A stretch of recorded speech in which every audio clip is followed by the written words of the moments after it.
வணக்க மக்களே, welcome to the ஃபென்சர் show. இன்னைக்கு நம்ம பார்க்க போறது அதோ முகம் அப்படின்ற தமிழ் மூவியோட ரிவ்யூ. இந்த படம் பார்த்தீங்கன்னா ஆல்ரெடி தியேட்டர்ஸ்ல ரிலீஸ் ஆன ஒரு படம். இப்போ சிம்ப்ளி சவுத் ஓடிடி ஆப்ல அவைலபிளா இருக்கு. இந்த படம் ஒரு சஸ்பென்ஸ் த்ரில்லர் மூவி. அதாவது அதோ முகம் அப்படின்ற அந்த டைட்டிலுக்கு ஏத்த மாதிரியே ஹிடன் ஃபேஸ் அப்படின்ற ஒரு ஆப், அந்த ஆப்னால வரக்கூடிய விளைவுகள் அப்படின்ற மாதிரி தான் இந்த படம் நகரும். ஆக்சுவலா இந்த படத்துல மார்டின் அப்படின்ற ஒரு நபரை காட்டியிருப்பாங்க. இவர் வந்து ஊட்டியில இருக்கக்கூடிய டீ எஸ்டேட்ல ஒர்க் பண்ணிட்டு இருப்பாரு. தன்னோட மனைவியோட சந்தோஷமான ஒரு லைஃப் வாழ்ந்துட்டு இருப்பாரு. தன்னோட மனைவியை எப்படியாவது சர்ப்ரைஸ் பண்ணணும் அப்படின்ற மாதிரி பல தடவை முயற்சி பண்ணுவாரு.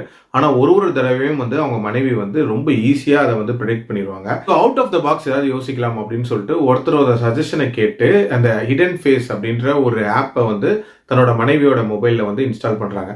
இது மூலமா என்னன்னா தன்னோட மனைவியோட கியூட் எக்ஸ்பிரஷன்ஸை வந்து கேப்சர் பண்ணலாம் அப்படின்ற ஒரு ஆசையில பண்றாரு. பட் அந்த ஆப்பே இவருக்கு ஒரு ஆப்பா அமைஞ்சிருது அப்படின்னே சொல்லலாம். இன்ஃபேக்ட் வந்து ஏகப்பட்ட விஷயங்கள் வெளியே வருது. அண்ட் ஆல்சோ இவர் ஒரு மிகப்பெரிய ட்ராப்குள்ளேயும் மாட்டிக்கிறாரு. அது என்ன மாதிரியான ட்ராப், அதுல இருந்து வெளியே வந்தாரா இல்லையா அப்படின்றதான் இந்த படத்தோட கதை. இந்த படத்தோட பாசிட்டிவ்ஸை பொறுத்த வரைக்கும் எனக்கு முக்கியமான பாசிட்டிவா படுறது, இந்த படம் ஸ்டார்ட் ஆனதுல இருந்து எண்டு வரைக்குமே முழுக்க ட்விஸ்ட் அண்ட் டர்ன்ஸ் நிறைஞ்ச ஒரு படமா தான் இருந்துச்சு.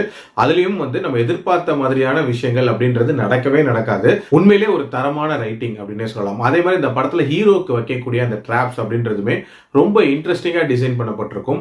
அண்ட் ஆல்சோ அதுக்கான அந்த லாஜிக்கல் ரீசனிங் இருக்குல்ல, எதனால இவங்க பண்றாங்க அப்படின்றது அதுவுமே ரொம்ப நீட்டாவே ஜஸ்டிஃபை பண்ணிருப்பாங்க அப்படின்னே சொல்லலாம். அதே மாதிரி இந்த படத்துல ஒரு கேரக்டரை வந்து ரொம்ப இன்டெலிஜென்ட்டா யூஸ் பண்ணிருப்பாங்க. அதாவது இந்த படத்தோட லாஜிக்கல் ஃபிளாஸை மறைக்கிறதுக்காகவே ஹீரோவோட ஃப்ரெண்டா ஒரு கேரக்டரை கொண்டு வந்திருப்பாங்க.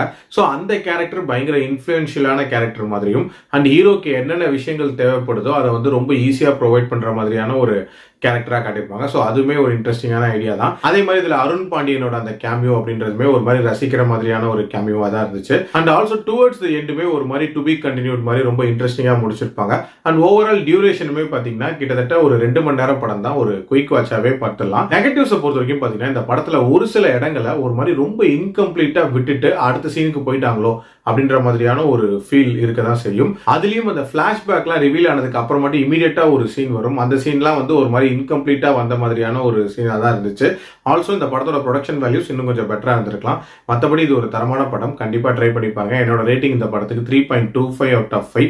அடல் கண்டென்ட்டை பொறுத்த வரைக்கும் மைல்டா சில கெட்ட வார்த்தைகள் வருமே தவிர மற்றபடி பார்க்கலாம். மீண்டும் அடுத்த விமர்சனத்தில் சந்திக்கிறேன்.